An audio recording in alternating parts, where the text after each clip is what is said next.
Sambuddhassa Namo tassa bhagavato arahato samma sambuddhassa Namo tassa bhagavato arahato samma sambuddhassa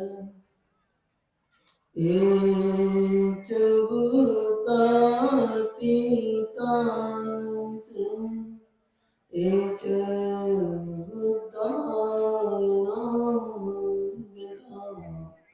paccuppannaca e buddham aham vannami sabadam Ec dhammatitaca ec dhammayana paccuppannaca e dhammam aham vannami sabadam Ec sanghatitaca ec sanghayana paccuppannaca e sangham aham vannami sabadam Mahadayo mahasato bodhi mule nisidhyam panchamare parajitvam pato samodhimotamam etena saccavadenam Sotite hotu sabadam Bahu sahasamabhinimita saudantam Girimekhalam udita ghora sasenamaram Danadidam avidina Jitavamuninno tam tejasa bhavatu te jayamangalam tam tejasa bhavatu te jayamangalam tam tejasa bhavatu te jayamangalam बोधिसत्व परमपूजनीय doctor Ambedkar श्रद्धा संपन्न उपासक उपासिका बालबालिका दरवर्षीप्रमाणे ह्याही वर्षी आपण महानशया तपोभूमीवर येऊन आपण या ठिकाणी आपल्या पुण्यपारमिता या पुण्यपारमितेचा जो संग्रह आहे हा वाढवण्यासाठी आपण एक प्रयत्न करत असतो. आपण आपल्या दुःखातून मुक्त होण्यासाठी जेव्हा प्रयत्न करत असतो तेव्हा आपल्या समोर काय असतो? मार असतो आणि या माराचे हजारो हात असतात. या हजारो हातातून आपली सुटका करून घ्यायची असते. तेव्हा आपल्याला आधारभूत काय होतात? 10 पारमिता. म्हणून दानादि धम्मविधीना जित्वा म्हणतो. दानादि म्हणजे या 10 पारमिता आपल्याला आधार होत असतात.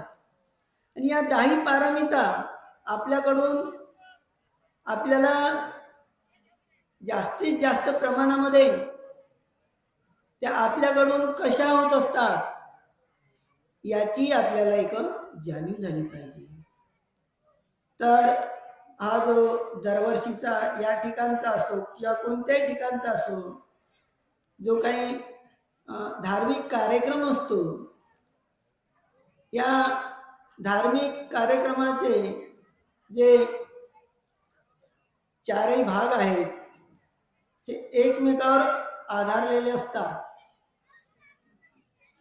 जसं आपण कुठेही आराम करायचा असेल, सुखाने झोप घ्यायची असेल, तर आपण अपेक्षा करतो की आपल्याला खाट पाहिजे, पलंग पाहिजे सुखाने आराम करण्यासाठी. आणि त्याच्यातील समजा त्या पलंगाचा समजा, खाटेचा समजा एखादा पाय जर कमजोर असला तर त्याच भागावर तो वजन पडेल आणि ते काही आपल्याला समाधानपूर्वक आराम करता येणार नाही. म्हणून हा जो कोणताही जो एक कार्यक्रम असतो याचे चार भाग असतात. तर प्रमुख भाग आणि हे चार भागही एकामेकावर आधारलेले असतात. या चार भागांमध्ये एक समतोलपणा असणं अत्यंत आवश्यक असते. आणि ते म्हणजे प्रमुख, जरी ज्ञानज्योतीचं नाव असेल किंवा काही भिक्षूंचं नाव असेल या कार्यक्रमाचे प्रमुख म्हणून, परंतु ते प्रमुख फक्त सांगण्यासाठी असतात. त्यासाठी त्या कार्यक्रमाचं जर आयोजन करणारा नसेल तरी भंतेजीची धम्मदेशना परिपूर्ण होऊ शकत नाही.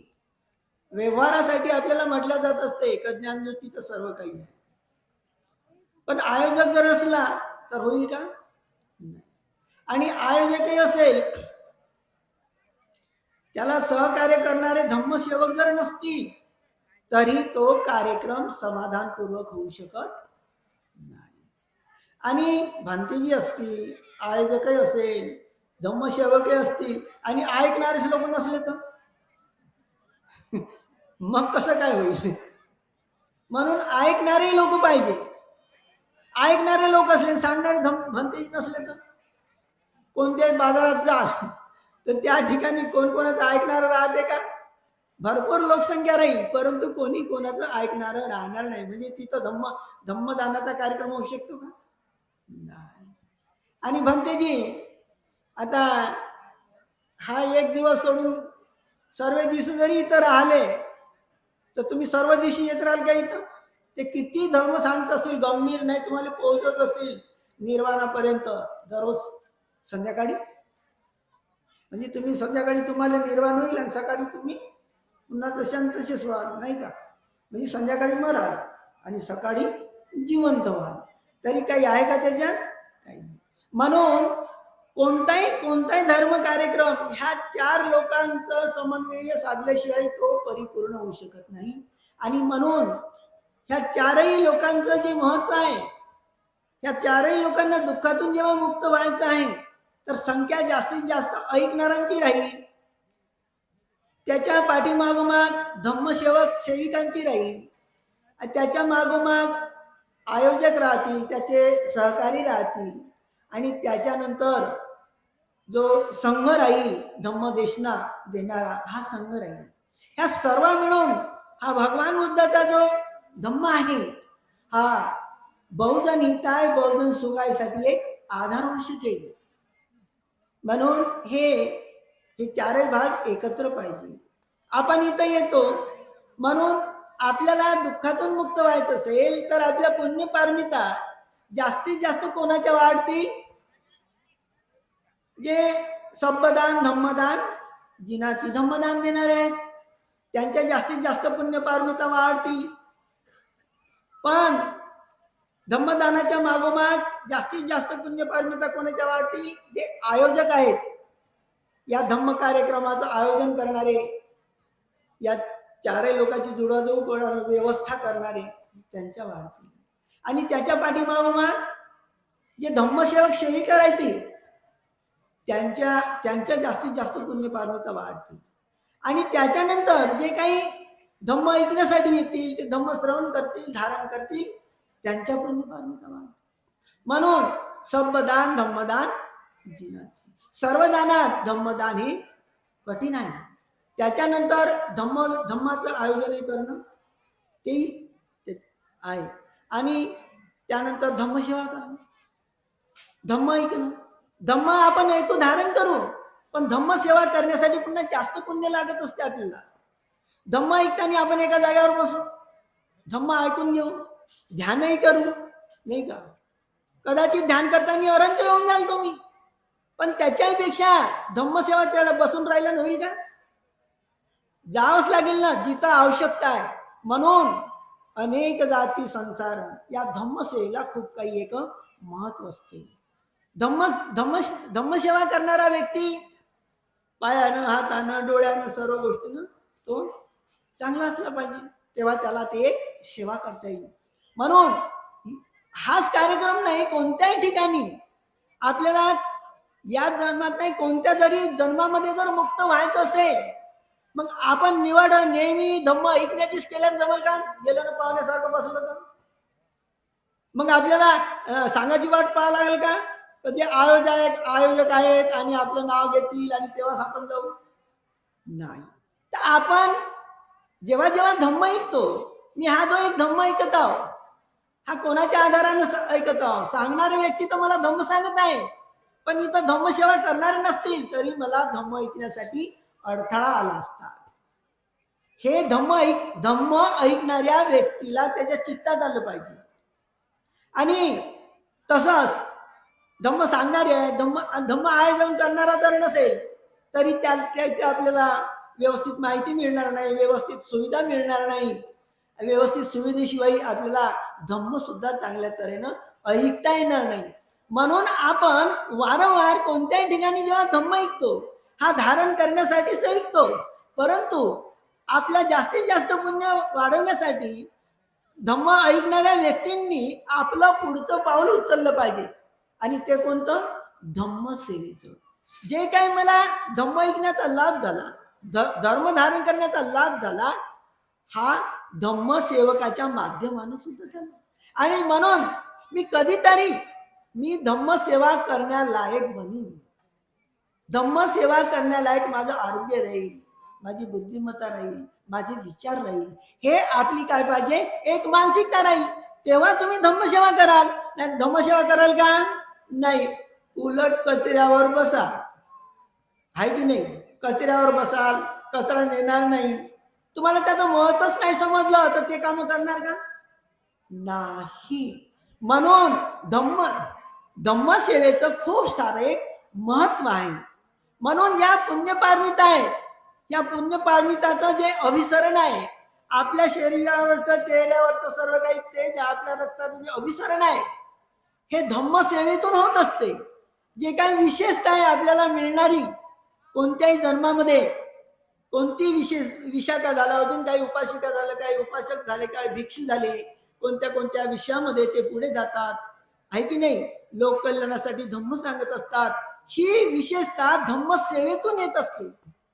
जरी आपण धम्मदान देण्यास लायक भिक्षुनी बनलो नाही, भिक्षू नाही बनलो, भिक्षुनी नाही बनलो, आयोजकही नाही बनलो, परंतु आपल्याला धम्मसेवक बनणं अत्यंत आवश्यक आहे.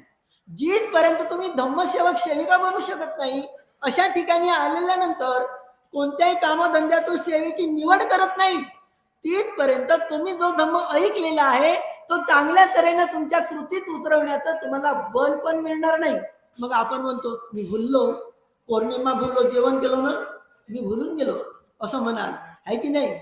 मग तुम्हाला भुलवण पडल, बऱ्याच गोष्टींमध्ये भुलवण पडल, तुमचं मनोबल तेवढं एक राहणार नाही. म्हणून या ठिकाणी ही भूमी तुम्हाला धम्म दान देऊन, धम्म ऐकून जेवढं पुण्य होते त्याच्या कितीतरी पटीनं धम्म सेवा देऊन पुण्य होते.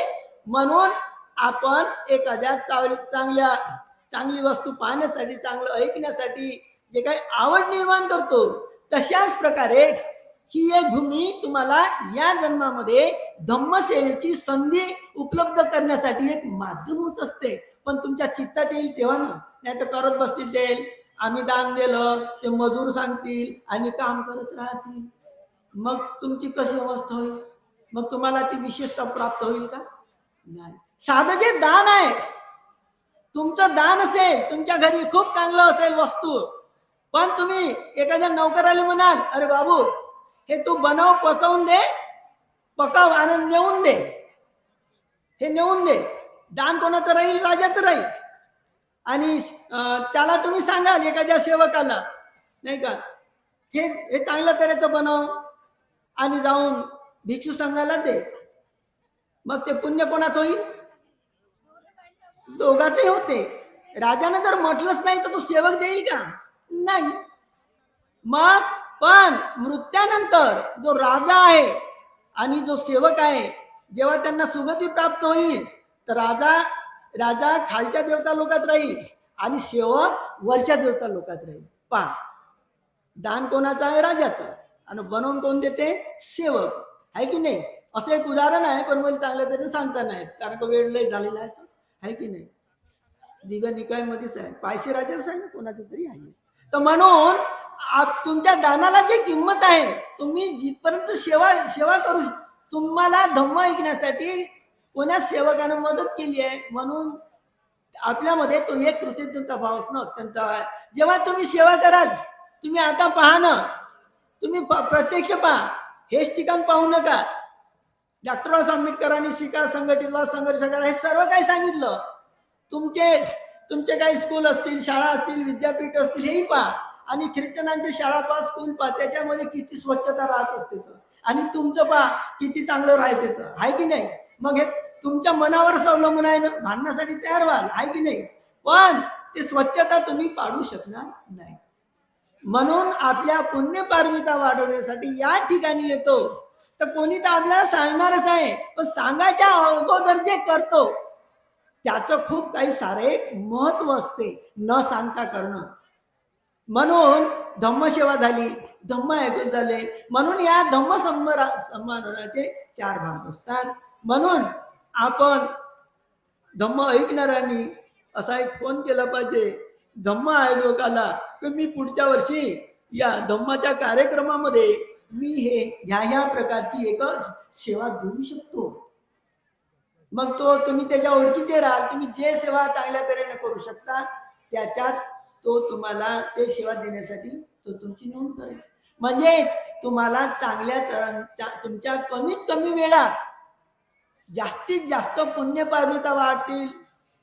धम्मसेवा देत असताना तुमची नजर चांगली तेजस्वी होऊन जाईल, नाही का? धावपळ करायला लागेल, शरीराचा व्यायाम होईल, शरीराचं रक्त शुद्धीकरण होईल आणि तुमचं मन पण साफ होईल. कोणी म्हणते ना माझी तब्येतच चांगली नाही जी म्हणते. आता चांगली नाही, उदारीत काम कराल तर जमणार आहे का? काही नाही काही करावं लागेल का नाही? तर म्हणून या ठिकाणी जेव्हा आपण येतो, ही भूमी आपल्याला म्हणजे आपल्यालाच नाही, याच्या अगोदरही जेव्हा एक बुद्ध शासन निर्माण होत असते या पृथ्वीवर, याच बुद्धाचं नाही, जेव्हा धम्म उत्पन्न होत असते, धम्माचा प्रचार प्रसार होतो आणि शेवटी धर्माचा काय होत असतो? एक ऱ्हास होतो. त्या वेळेस अशाच परिसरामध्ये जे काही जेव्हा ऱ्हास होतो, तेव्हा शेवटचे जे धम्म धारण करणारे राजे असो किंवा धार्मिक लोक असो, अशा ठिकाणाचा आश्रय घेत असतात आणि त्यागमय जीवन जगत असतात. म्हणून आपल्या जीवनामध्ये या जन्मामध्ये आपल्याला ही भूमी मिळाली आहे. या ठिकाणी आपण येतो, अनेक ठिकाणी जातो, पण या ठिकाणी आपण जेवढं चिंतन केलं तेवढं चिंतन आपल्याला लाभदायक असते. तर हे आपल्याला ध्यान करण्यासाठी, आपल्या दुःखातून मुक्त होण्यासाठी एकच आधार होत असतो. हे आपण थोडक्यामध्ये एक समजून घेतलं पाहिजे. तर आजच्या प्रसंगी कालपासून सुको बुद्धानुपादो सुखा सदम्म देसना सुखा संघस सामग्री समज्ञान तपोसुको, आपण सर्व संघ या ठिकाणी समज्ञान तपोसुको, जे सर्वांनी मिळून जे तप केलं, धम्म श्रवण केला, ध्यानही केलं, सूत्रपठण श्रवण करून आणि काही दानही दिलं, हे या सर्व पुण्यपारमिता आपल्या जेव्हा वाढवलेल्या आहेत, या वाढतातच, परंतु ध्यान करत असताना पुन्हा जास्त वाढत असतात. ध्यान करताना आपण केलेले चांगले कर्म करताना तर करतो, पण आपण डोळे लावल्यावर आपले जे बाहेर भटकणारं मन आहे ते पुन्हा आपल्या चित्तामध्ये येते, जे चांगले कर्म केले ते. जे पुण्यकर्म केलं, दान दिलं, धम्म ऐकला, सेवा केली, हे सर्व आपल्या चित्तामध्ये येते आणि आपल्याला प्रसन्नता वाटत असते. त्या प्रसन्नतेनं आपल्या पुण्यपारमिताचं जे प्रमाण आहे हे सुद्धा चांगल्या तऱ्हेने वाढत असते. म्हणून आपण कधी ना आपल्या घरी आपण दररोज संकल्पही केला पाहिजे. जशी वंदना करता, वंदना एक प्रकारचं ध्यान आहे. त्याच्यानंतर आपण डोळे लावून थोडा वेळ बसतो आणि त्या वंदनेचं स्मरण करतो, चिंतन करतो, तर त्यामध्ये आपल्या शरीराचा जरी त्याग नाही होत, परंतु आपल्या मनाचा काय होते, एक त्याग होते. आपण म्हणतो ना, बोधिराजा नमस्तुते, बोधिराजा नमस्तुते, पण डोळे लावल्यावर आपलं चित्त जाग्यावर राहील का? नाही. ज्यांनी बुद्धगया पाहिली त्याचं शरीर त्याच्या घरी राहील, त्या मूर्तीजवळ राहील, पण मन कुठं जाईल? बुद्धगयामध्ये. आणि बुद्धगयामध्ये गेल्यावर ते तिथं राहील का? नाही. जेवढी त्या परिसराची त्याला माहिती झाली, पटमंग बोधी पल्लकं, द्वितीयंग अणिमेषं, तृतीयंग चक्कमनं, चतुर्थरथनागरं, पंचमंग अज्जपालंच, मुचलिंदेन छट्टमंग सत्त, ह्या सातही ठिकाणी त्याचं मन जाईल. आणि त्या ठिकाणी बुद्धांनी जे काही केलं, अरे हे माझ्यासाठीच केलं, हे माझ्या पुण्यपारमिता वाढवण्यासाठीच केलं. बुद्धाला काही गरज होती का? ते तर संपूर्ण दुःखातून मुक्त झाले होते. तरी पण आपल्याला बुद्ध जसं त्यांनी सम्यक संबोधी प्राप्त केली, त्यांचं जे शरीर आहे हे आपल्या समोर येते. कसं शरीर होतं, आहे की नाही? कसं असेल? जशी तुमच्या घरची मूर्ती आहे तसं भगवान बुद्धाचं शरीर असेल का? एवढे वर्ष तप केलेलं नाही का? किती म्हणजे त्याच्यात धम्माचं बलही आहे, पण असं शरीर असेल का? नाही. एवढं मास आलं असेल का शरीर आपल्या अंगावर आहे तसं? नाही. मग पटमंग बोधी पल्लकं, द्वितीयंग अनिमेषं, भगवंताच्या मनात एवढी करुणा होती की या पुण्यपारमिता करताना, या माराला पराजित करताना आपण डोळे लावून ध्यान करून तर करतो, पण हे ध्यान डोळे खोलूनही करता आलं पाहिजे. मग डोळे खोलून करता आलं पाहिजे ना, म्हणून बुद्धांनी ते द्वितीयंग अनिमेषण डोळे खोलून ध्यान केलं. अरे डोळे खोलून तर करू या पुण्यपारमिता ध्यान, पण चालताना करता आलं पाहिजे. म्हणून तृतीयंग चक्रमन, पहा ते चक्रमनाची भूमी.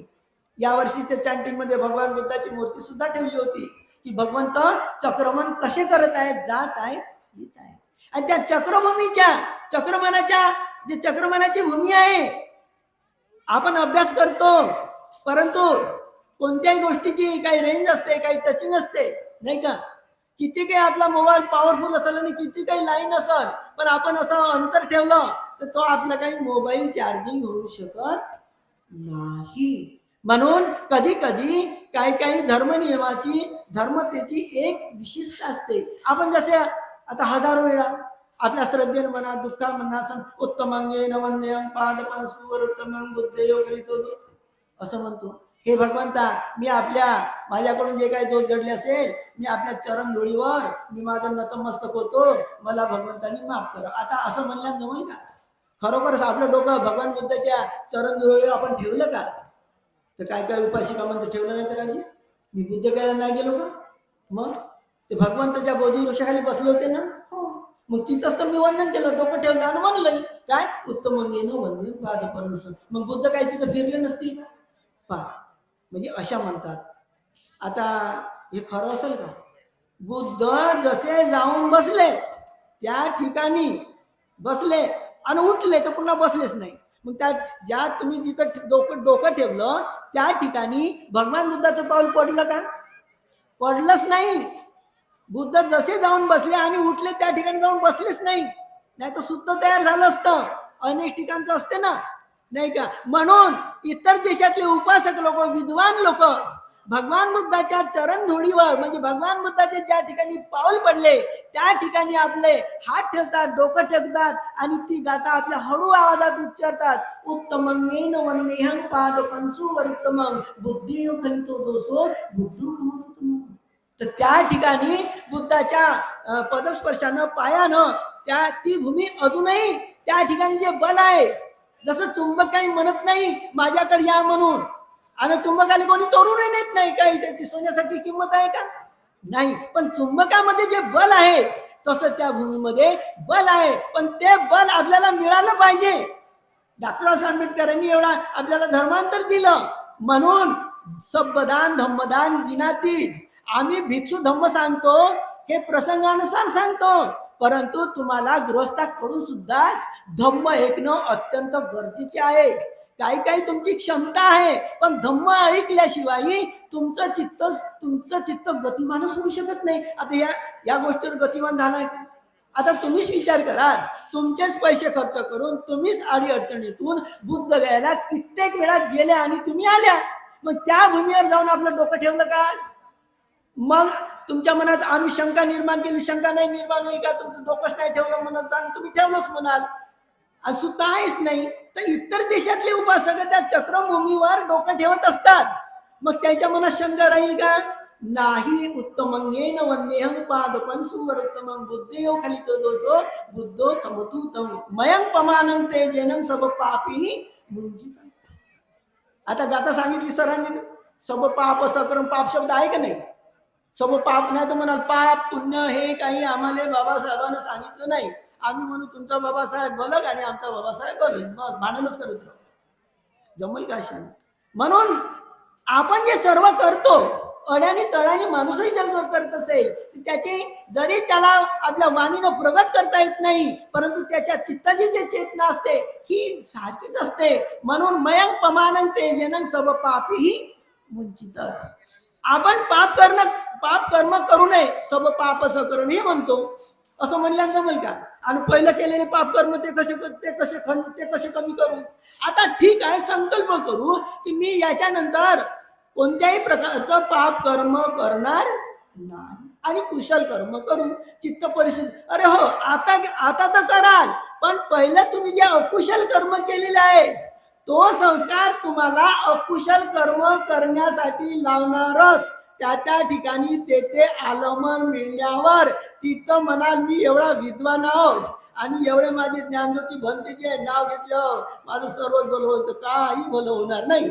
तो घणीभूत संस्कार तुम्हाला अकुशल कर्म करण्यासाठी लावणारच. म्हणून त्याच्यावर रोख करण्यासाठी आपली जी मनाची चेतना आहे ती सब मयंग पमानं तेजनं सब पापीही मुंचित. सर्व प्रकारच्या पापासून जर आपल्याला मुक्त व्हायचं असेल तर त्या काही गोष्टी बुद्धाने ज्या केल्या, बुद्धाला काही गरज नव्हती, पण त्यांची जी महाकरुणा होती, भविष्यातील भिक्षूवर उपासकावर अनुकंपा करून, म्हणून त्या सातही ठिकाणी ही चक्रमण भूमीचं जे ध्यान आहे हे आपल्याला विशिष्ट आहे. आता तुम्ही बुद्ध पहा बरं, त्या चक्रमण भूमीवर कशी चालत आहेत. आपणच गोष्टी करता, एवढ्या श्रद्धेने ऐकता, तुमचं चित्त इकडून तिकडून नाही जात.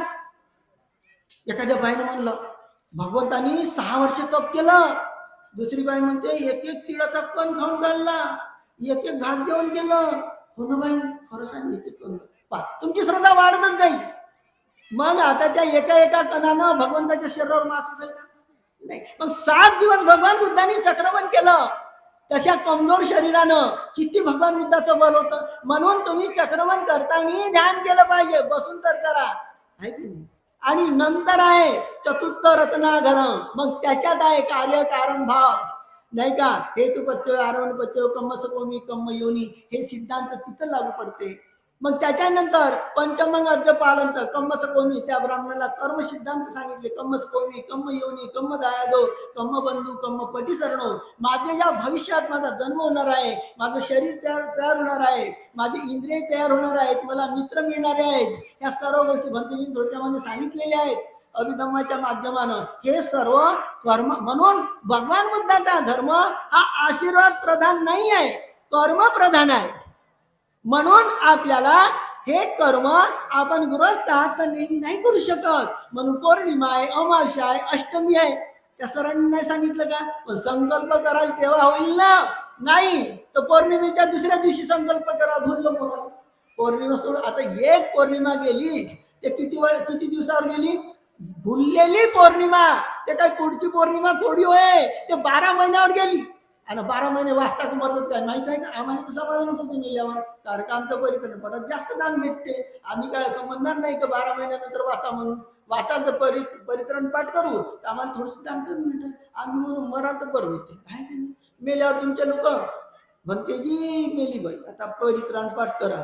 आम्ही मनातून म्हणू बरं झालं जिवंत कोणी दान नाही दिला, तर मेल्यावर परित्राण पाठ करायसाठी तयारच राहत, आम्हाला जास्त दान भेटल अशी आमची मानसिकता आहे. जमलं आमचं का? म्हणून तुम्ही पौर्णिमा आहे, अमावस्या आहे, डॉक्टर बाबासाहेब आंबेडकरांनी तुमच्या आई वडिलांचं स्मरण होते तुम्हाला, आहे की नाही? तुम्ही उपाशी केला, किती माझ्या बापानं किती मला चांगलं शिकवलं आणि एवढा चांगला उपासक पाहून गेला. बापाचं नाव येते तुमच्या नजरेसमोर, पगार घेताना उपासकाचा, आहे की नाही? त्या बिल्डिंग मध्ये राहताना तुमच्या बापाची आठवण येते. पण ज्या बापानं धम्म दिला आणि तो कोणत्या अवस्थेत दिला, जेवढं धम्माचं दान आपल्याला डॉक्टर आंबेडकरांनी दिलेलं महत्वाचं आहे, त्याच्याबरोबरच बुद्ध आणि त्याचा ग्रंथ हा कोणत्या अवस्थेत दिला आणि तो ते आपली खरी संपत्ती आहे, तिच्याकरता आपण वाटचालच करत नाही. असे एक दुःखे काही लोक त्याच्यातून आपल्याला मार्गदर्शन करत असतात. याच्यात उपासक वर्ग पुढे येऊ शकत नाही, आणि जिथपर्यंत उपासक वर्ग पुढे येऊ शकत नाही तिथपर्यंत धम्माचा प्रचार प्रसार होऊ शकत नाही. कारण उपासक उपासिका तुमच्यात मिसळून राहतील आणि तुम्हाला काय करतील, ते धम्म सांगतील तुमच्यातलेच. तुम्ही कोण्या निमित्तानं व्यवहारातून, नाही का? तेव्हा धम्माची वाढ होईल. या तपोभूमीवर आपण येतो हे याच्यासाठी येतो. मग आपण या पुण्य पारमिता सर्वांनी वाढवण्यासाठी प्रयत्न केला पाहिजे. पण या पुण्य पारमिता आणि काही कोणाला करताच नाही आलं तर नाही, कोणाला काही करता आलं तरी पण भगवान बुद्धांनी सांगितलेलं आहे की इतर मार्गाने केलेलं पुण्यकर्म, मैत्रीने केलेले पुण्यकर्म इतर मार्गाच्या 16व्या भागांनी काय असते, एक जास्त असते. आणि म्हणून ती मैत्री भावना आपण वंदनेतून करतो, म्हणतो की नाही? सत्याचं स्मरण करतो. नमामि बुद्ध गुणसागरतं सत्ता सदांतु सुखी अवेरा कायो दिगुच्च सकलो दुगंधो गच्छन्ति सभ्ये स्मरण. तिथे पण मैत्री आहे, तिथे पण सत्याचं स्मरण आहे. आणि स्मरण झाल्यावर, सती झाल्यावर सजगता येते आणि सजगता आपलं रक्षण करत असते वाईट कर्मापासून. किती महत्वाची वंदना आहे. नाही तर कोणी म्हणतील तुम्हाला काय काय असे उपासक हे मेल्यावर म्हणा लागते, बरं मराठा वगैरे नाही म्हणा लागत. नमामि बुद्ध गुणसागरतं सत्ता सदा असे काही म्हणजे आपल्याला भटकवणारे उपासक असतात, नाही का? पण त्याच्यामुळे एकच नाही, ती गाथा एवढी महत्वाची आहे, नाही का? जरी भगवान बुद्धांनी आपल्याला त्रिशरण सांगितले, परंतु नमन किती वेळा करतो आपण? 4 वेळा करतो. आपल्या पुण्य पारमिता या 4ही नमस्कार करण्यामध्ये आहे. जरी या जन्मात आपल्याला ज्ञानी झाले नाही, पण अनेक जाती संसार आपल्या पुण्य पारमिता आपण या करतो, बुद्धाच्या माध्यमानं करतो, धम्माच्या यानं करतो, संघाच्या यानं करतो. परंतु संघाईपेक्षा प्रत्येक बुद्धाच्या माध्यमानं आपलं जास्तीत जास्त पुण्य वाढत असते. म्हणून त्या ठिकाणी शेवट आहे, नमामि पच्चैक बुद्धं विशुद्धो सत्ता सदांतु सुखी वेळा काय जिगुच्च सकलो दुगंधो गच्छन्ति सभ्य मरण. मग तुम्ही प्रत्येक बुद्धाला वंदन केलं का? नाही. आणि भविष्यात कराल का? नाही. आणि आता आल्या शेवटच्या प्रवचनाला भंतेजीने सांगितलं, प्रत्येक बुद्धाला आपण जे वंदन करतो, तर जसं सम्यक समुद्राला करतो, जसं संघाला करतो, जसं वाराणसीमध्ये जाऊन आपण वंदन करतो, त्याही ठिकाणी 500 प्रत्येक बुद्धाला वंदन केल्यासारखं होते. पण प्रत्येक बुद्धाचं आपल्याला स्मरण होईल तेव्हा की नाही? म्हणून दुर्लभो सद्धम्म सवनं. धम्म ऐकणं किती कठीण आहे. कठीण आहे म्हणजे खूप कठीण नाही, पुण्यकर्माचा संग्रह पाहिजे. अशा भूमीवर तुम्हाला या जन्मामध्ये जी संधी मिळत आहे, हे तुमचं खूप पुण्यकर्म आहे. म्हणून इतर मार्गापेक्षा आपण मैत्रीचं ध्यान करूया. पण मैत्रीचं ध्यान म्हणलं, तुमच्यात किती पुण्य असाल, पण ते वरचं आवरण तुम्हाला त्याच्यातून अलगच सांगते. आम्ही शिबिरच नाही केलं, आम्हाला काय म्हणते सांगत नाही ध्यान करा म्हणून. असं आपला का होते, ज्यांनी शिबिर नाही केलं ना, त्याचा एक गैरसमज होते. बनते सांगतील ना आता जे शिबिर आहे, तसं नाही आहे. ध्यान हे सर्वांसाठीच आहे. पहिलं ध्यानाचं जे अंग आहे, हे तुमच्या अनेक जन्माच्या पुण्य कर्मामुळे तुमच्यामध्ये उत्पन्न होते, तेव्हाच तुम्ही इथं येऊ शकता. ध्यान नाही सांगत आहोत, ध्यानाचं अंग काय आहे? प्रथम एका साथ प्रथम 2 ध्यानांग चालत असतात, वितर्क आणि विचार. पण या वितर्क आणि विचाराला एक बल देण्यासाठी जे श्रद्धा बल आहे आणि जे वीर्य बल आहे, प्रमुख नाही होत का? आता इतर ठिकाणी कुठेही जाल, या चंद्रपूर मध्ये नाही का, या विदर्भामध्ये कोणत्याही कार्यक्रमामध्ये जाल, पण इथं ते येतात, तुमचं जे श्रद्धा बलाचं प्रमाण आहे आणि वीर्य बलाचं प्रमाण आहे, इतर ठिकाणापेक्षा तुम्हाला जास्तीत जास्त श्रद्धा बल आणि त्याच्या मागे वीर्य बलाची गरज आहे. नाही का, जर श्रद्धा बल असेल आणि वीर्य बल नसेल, एवढ्या पायऱ्या चढाल का तुम्ही? नाही. म्हणून श्रद्धा जरी उत्पन्न झाली तर आपल्यामध्ये वीर्य बल नाही. मग हे वाढवत आहे त्या पायऱ्या आपलं बल काय कमी करत आहेत का? नाही. या रामलिंगीच्या पायऱ्या आपले दोन बल, दोन ध्यानांग आपल्या घरीच उत्पन्न होतात आणि ते ध्यानांग जे दोन बल उत्पन्न झाले, मग आपलं हजाराचं नुकसान हो, काही हो, इकडून जाताना लागलं आपले पाय थकवत, पण आपण घर सोडतोच पहिल्या टप्प्यामध्ये आणि इथं येतो. आणि जेव्हा इथं येऊ तेव्हा वंदन करू, तेव्हा आपलं समाधान होते. त्याच्याजवळ आपलं काही राहते का? नाही. शरीर आपलं थकल्यासारखं होईल, पण मन एवढं प्रसन्न होऊन जात असते, कारण आपल्या दोन बल इथं या भूमीला वंदन करताना त्या दोन बलाचं जे प्रमाण आहे हे वाढूनच जात असते एकाएकी, आहे की नाही? म्हणून पहा बरं, सर्व उपासक आपल्याला दरवर्षी कार्यक्रमात दिसतात का? नाही. हे सरच दिसत असतात, आहे की नाही? दोघंचे दोघे दिसतात, आहे की नाही? दरवर्षी कार्यक्रमात दिसतात. आता त्याचं काय बल कमी होईल आलं ना, आणि त्याचं काय आयुष्य कमी होईल आणि तुम्ही अदामदात देता तुमचं वाढत राहील, असं काही होणार आहे का? नाही. म्हणून हे श्रद्धा बल, वीर्य बल हे वाढतच राहणार आहे. म्हणून या ठिकाणी आपल्याला घरी सुद्धा अशी आपल्यावर परिस्थिती येऊ शकते. अनाथ पिंडिकावर त्यानं सोनं पसरवून जरी दान दिलं, परंतु दान देण्याचं जे चित्त होतं त्याच्याजवळ कोणतीही वस्तू राहिलेली नव्हती, पण दान देणारं चित्त त्याला थांबवू शकलं नाही. त्याच्या चित्तात वितर्क झाला, माझ्याजवळ काही जरी नाही, पण हे मूठभर माती घेईन आणि त्या झाडाला देईन, त्या झाडावर जर माती राहील, माती कोणी नेईल का त्या झाडातली? नाही. अरे कधीतरी वर्षातून पाऊस येईलच, आणि त्या सुपीक मातीवर जेव्हा पाणी पडल आणि त्याची एनर्जी त्या झाडाला मिळल, त्याचे पानं वाढतील, त्या सावलीमध्ये जो उपासक जाऊन उभा राहील तिथं त्याचं चित्त एकाग्र होईल, धम्म होईल, धम्म किती त्याचं झालं, ध्यानच झालं की नाही? मग अशाही भूमीमध्ये तुम्ही जेव्हा येता तर आपल्याजवळ काही नसलं तर ही मैत्री भावना खूप मोठी महत्वाची आहे. मैत्री भावना करत असताना आपले दुर्विचार काढून टाकावे लागतात. मैत्री भावना करत असताना आपल्या समोर जे लाभ आहेत ते सुद्धा ठेवावे लागतात. प्रत्येक माणसाला सुखाची गरज आहे आणि सुख हे तुम्हाला कोणीही देऊ शकत नाही. किती करोडपती माणूस असेल, गोविंदा गुरुजी काही साधारण करोडपती माणूस नाही आहे, पण त्याला कोणत्याही धर्मानं नाव नाहीये, कोणत्याही धर्मानं त्याला सुख नाही दिलं, त्याच्या संपत्तीने सुख नाही दिलं. भगवान बुद्धाच्या धम्मामुळेच त्याला सुख मिळाले, या विद्येमुळे, नाही का? या विद्येमुळेच त्याला सुख मिळालं. आणि भगवंताच्या काळामध्ये ना आजच्या काळामध्ये असे भरपूर लोक आहेत, या धम्मामुळे त्यांना सुख मिळेल, त्या सुखाचा वाटप करतात. तर कशामुळे? मैत्रीमुळे करत असतात. म्हणून आता सर्वांनी शांत चित्तानं बसा. आपल्याला मैत्री करायची आहे. ज्यांचं शिबिर झालं असेल त्यांनी करायची, आणि ज्यांनी शिबिर नाही केलं त्यांनी. पण शिबिर न होणारे म्हणजे आम्ही मैत्री करायची कशी? मैत्री करत असताना आपल्यामध्ये एक सम्यक प्रकारचं एक चिंतन असणं आवश्यक आहे. आपल्यामध्ये एक दुर्भावना आपण काढून टाकायच्या असतात. कोणाचं जे वाईट हो, माझ्यासारखा सुंदर असू नये, माझ्यासारखा बुद्धिमान असू नये, माझ्यासारखा यशस्वी असू नये, मुलं बाळा होऊ नये, मित्र, ह्या सर्व काढून टाकावं लागतात. हे एक प्रकारचं चिंतन. आणि दुसरं चिंतन, मैत्रीचे जे 11 लाभ आहेत ते आपल्या नजरे समोर पाहिजे. सुखं सुपती सुखं पटिबुद्धती न पापकं सुखिनं परिस्थिती मनुष्यानं पियोग.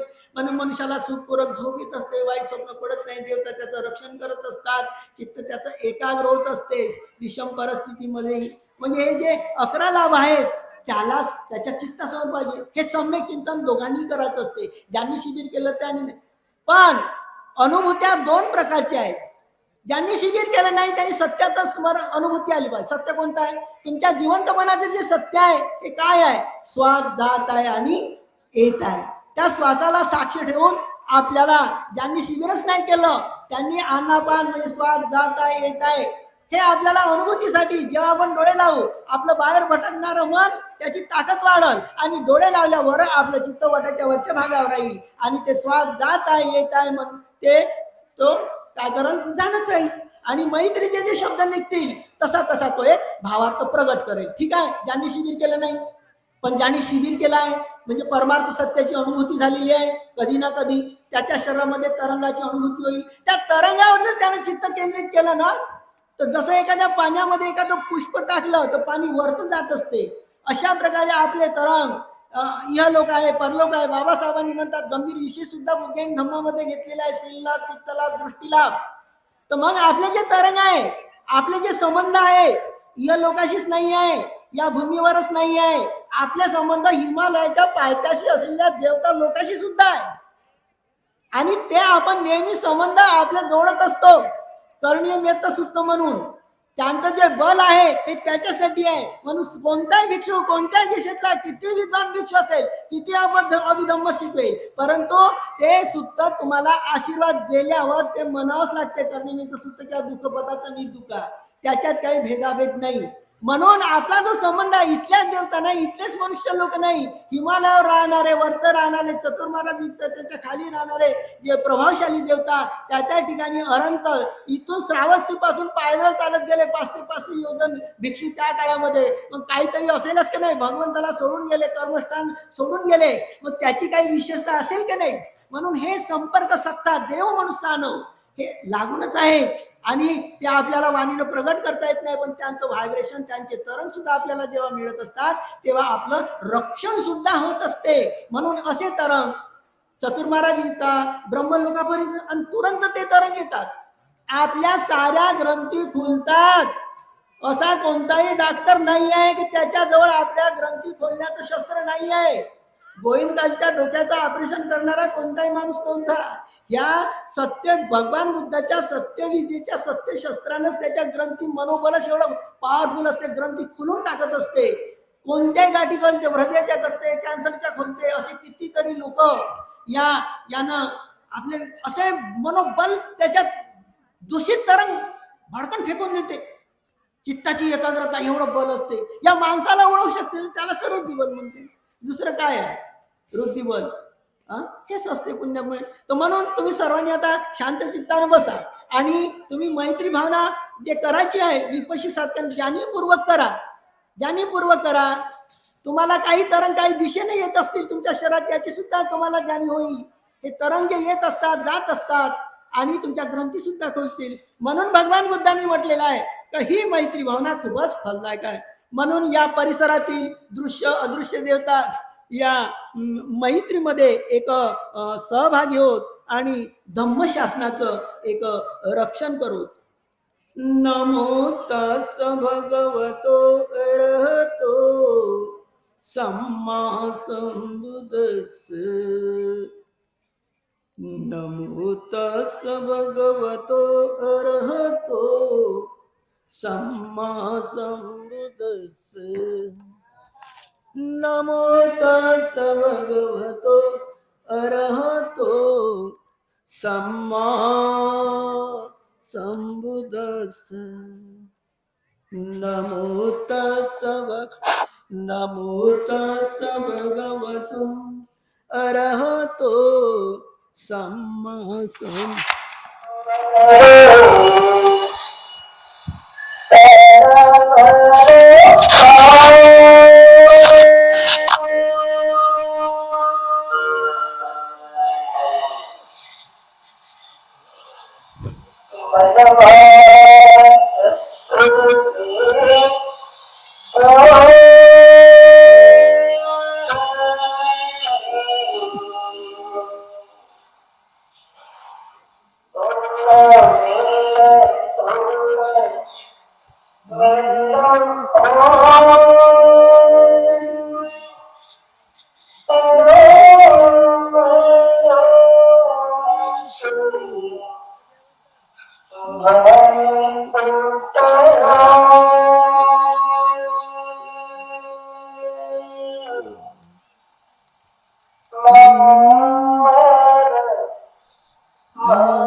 यानी दभूतानि समागतानि ब्रह्माणि माया निव अन्तलिके तथागतं देव मनुषं पूजितं बुद्धं नमस्सान सुवतिहोतु यानि दभूतानि समागतानि ब्रह्माणि माया निव अन्तलिके तथागतं देव मनुषं पूजितं धम्मं नमस्सान सुवतिहोतु यानि दभूतानि समागतानि ब्रह्माणि माया निव अन्तलिके तथागतं देव मनुषं पूजितं संघं नमस्सान सुवतिहोतु भवतु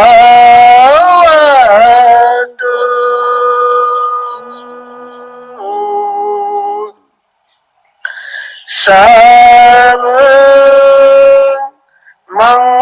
मंगलम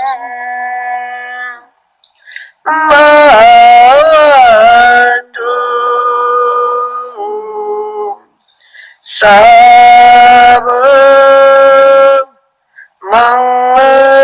मंगलम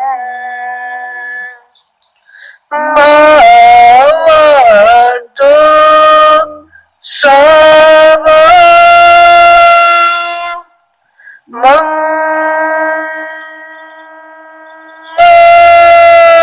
मंगलम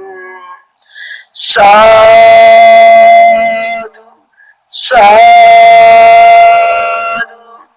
साधु बुद्धं नमामि धम्मं नमामि संघं नमामि सुखी हो सुखी हो सुखी हो